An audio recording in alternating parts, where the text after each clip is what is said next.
അപ്പോൾ സാവൂൾ പറഞ്ഞു, ഞാൻ തെറ്റ് ചെയ്തു പോയി. എൻ്റെ മകനെ ദാവീദേ, തിരിച്ചു വരിക. എൻ്റെ ജീവൻ ഇന്ന് നിന്റെ കണ്ണുകളിൽ വിലപ്പെട്ടതായല്ലോ. പകരമായി തീർച്ചയായും ഞാൻ ഇനി നിനക്ക് ദ്രോഹം ചെയ്യുകയില്ല. ഞാനിതാ വിഡ്ഢിത്തം കാണിച്ചു, ഞാൻ വളരെയേറെ പിഴച്ചുപോയി. ദാവീദ് മറുപടിയായി പറഞ്ഞു, രാജാവേ, ഇതാ കുന്തം, ഭൃത്യന്മാരിൽ ഒരുവൻ കടന്നുവന്ന് ഇത് സ്വീകരിച്ചു കൊള്ളട്ടെ.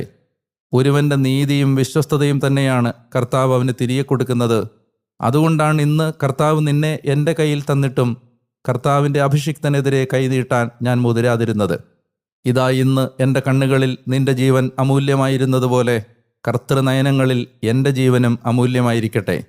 സകല കഷ്ടതയിലും നിന്ന് അവിടുന്ന് എന്നെ മോചിപ്പിക്കട്ടെ. സാവൂൾ ദാവീദിനോട് പറഞ്ഞു, എൻ്റെ മകൻ ദാവീദേ, നീ അനുഗ്രഹീതൻ. നീ എന്തു ചെയ്താലും നീ വിജയശ്രീലാളിതനാകും. ദാവീദ് തൻ്റെ വഴിക്ക് പോയി. സാവൂളാകട്ടെ തൻ്റെ സ്ഥലത്തേക്കും